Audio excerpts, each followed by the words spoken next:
আসসালামু আলাইকুম প্রিয় শিক্ষার্থী বন্ধুরা, আশা করি সবাই ভালো আছো। আমি যে সামষ্টিক অর্থনীতিতে গুরুত্বপূর্ণ একটি প্রশ্ন নিয়ে তোমাদের সামনে হাজির হয়েছি। ভোগ অপেক্ষক হতে সঞ্চয় অপেক্ষক নির্ণয় করো, অথবা স্বল্পকালীন ভোগ অপেক্ষক হতে স্বল্পকালীন সঞ্চয় অপেক্ষক এবং দীর্ঘকালীন ভোগ অপেক্ষক হতে দীর্ঘকালীন সঞ্চয় অপেক্ষক নির্ণয় করো। ভেরি ভেরি ইম্পর্টেন্ট প্রশ্ন। আমরা মনোযোগ সহকারে প্রথম থেকে শেষ পর্যন্ত ক্লাসে দেখবো ইনশাল্লাহ। তো ভোগ অপেক্ষক হতে সঞ্চয় অপেক্ষক নির্ণয় করো। যদি বলে ভোগ অপেক্ষক থেকে সঞ্চয় অপেক্ষক নির্ণয় করো, তোমাকে উল্লেখ করে বলে নাই যে স্বল্পকালীন ভোগ অপেক্ষক থেকে না দীর্ঘকালীন ভোগ অপেক্ষক থেকে।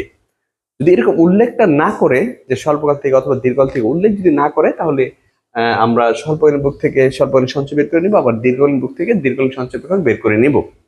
আর যদি আলাদা করে উল্লেখ করে বলে দেয় যে স্বল্পকালীন বুক অপেক্ষক থেকে স্বল্পকালীন সঞ্চয় অপেক্ষক বের করো, তো বলেই দিল।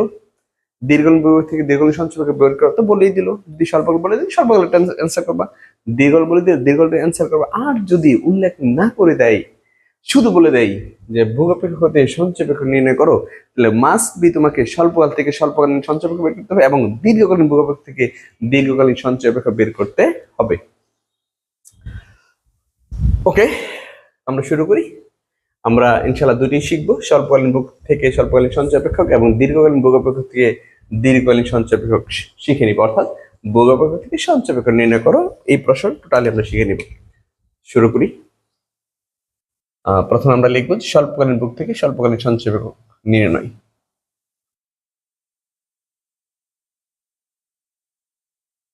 স্বল্পকালীন ভোগ অপেক্ষক হতে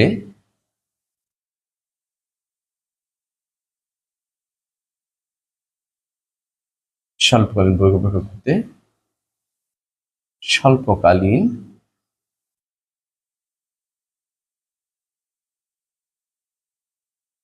সঞ্চয় অপেক্ষক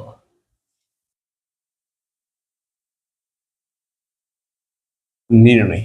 স্বল্পকালীন ভোগ অপেক্ষক থেকে স্বল্পকালীন সঞ্চয় অপেক্ষক নির্ণয়, আমরা এটা পড়ে নেব যে স্বল্পকালীন ভোগ অপেক্ষক থেকে স্বল্পকালীন সঞ্চয় অপেক্ষক নির্ণয়। ব্যাস। তো আমাদের শুরুতে যে কাজটা করতে হবে, স্বল্পকালীন ভোগ অপেক্ষক লিখে নিতে হবে। আমরা জানি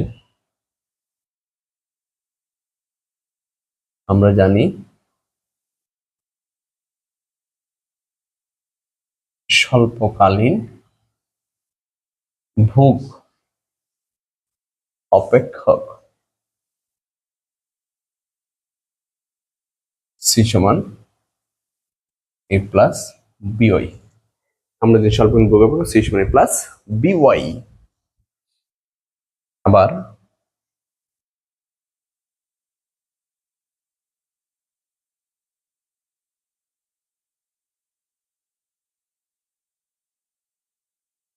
আমরা জানি সঞ্চয় এর সমান কিন্তু আমরা জানি ওয়াই মাইনাস আর সি। এটা হচ্ছে সঞ্চয়ের ফর্মুলা। আমরা জানি সঞ্চয় এর সমান হচ্ছে ওয়াই মাইনাস সি। তাহলে ওয়াই মাইনাস সি এর মান বসাবো। আমরা সি এর কোনটা বসাবো?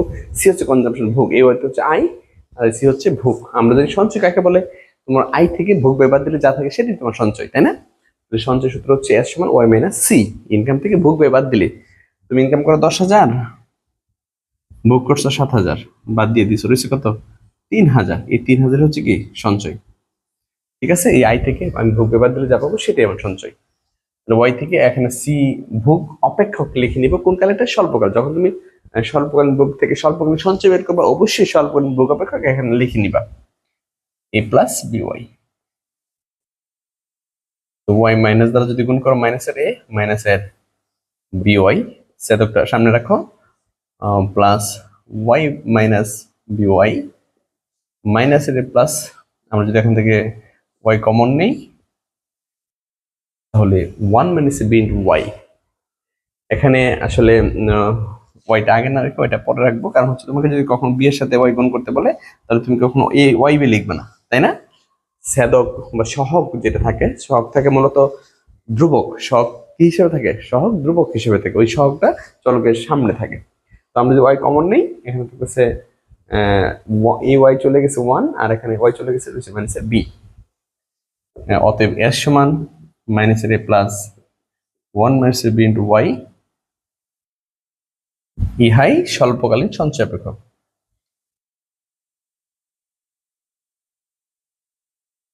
স্বল্পকালীন সঞ্চয় অপেক্ষক।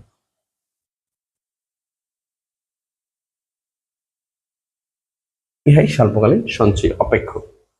আমরা যদি স্বল্পকালীন ভোগ অপেক্ষক সি সমান এ প্লাস বি ওয়াই, আবার আমরা যদি সঞ্চয় ওয়াই এস সমান ওয়াই মাইনাস সি, আমরা সবাই জানি, তাহলে ওয়াই থেকে আমি সি অপেক্ষক যেটা ভোগ অপেক্ষক বাদ দিয়ে দিব কোন কালারটা, স্বল্পকালেরটা। স্বল্পকাল এ প্লাস বি ওয়াই বাদ দিলাম, মাইনাস যদি গুণ করে মাইনাস মাইনাসের এ মাইনাসের বি ওয়াই, মাইনাসের এ ওয়াইটা এখানে গেল, এই বি ওয়াই মাইনাসের এ, আমি যদি ওয়াই কমন নিই ওয়ান মাইনাসের বি, তো এস সমান মাইনাসের প্লাস ওয়ান মাইনাসের বি ইন্টু ওয়াই, ইহাই স্বল্পকালীন সঞ্চয় অপেক্ষক।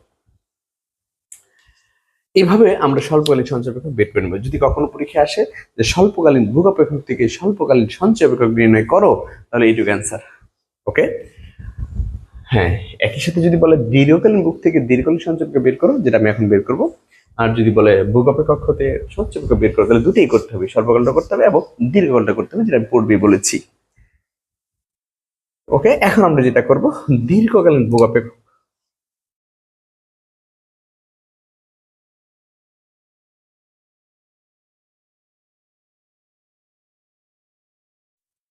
দীর্ঘকালীন,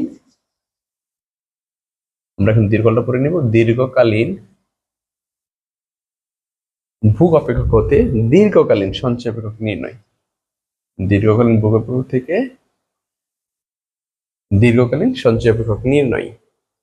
আমরা জানি দীর্ঘকালীন ভোগ অপেক্ষক, দীর্ঘকালীন ভোগ অপেক্ষক সি সমান বি ওয়াই। আমরা জানি দীর্ঘকালীন ভোগ অপেক্ষক সি সমান বি ওয়াই। আমরা যদি সঞ্চয় ওয়াই মাইনাস সি, এখানে তোমরা যে কাজটা করবা সেটা হচ্ছে ওয়াই মাইনাস সি এর মান হচ্ছে বি ওয়াই। আমি যদি ওয়াই কমন নেই, ওয়ান মাইনাস বি ওয়াই, অতএব এর সমান ওয়ান মাইনাস এর বি ওয়াই, ইহাই দীর্ঘকালীন সঞ্চয় অপেক্ষক।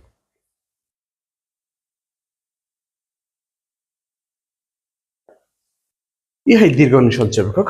তো দীর্ঘকালীন ভোগ অপেক্ষক থেকে দীর্ঘকালীন সঞ্চয় অপেক্ষক বের করবো কিভাবে, আমরা জানি দীর্ঘকালীন ভোগ অপেক্ষক সি সমান বি ওয়াই লিখে নিব।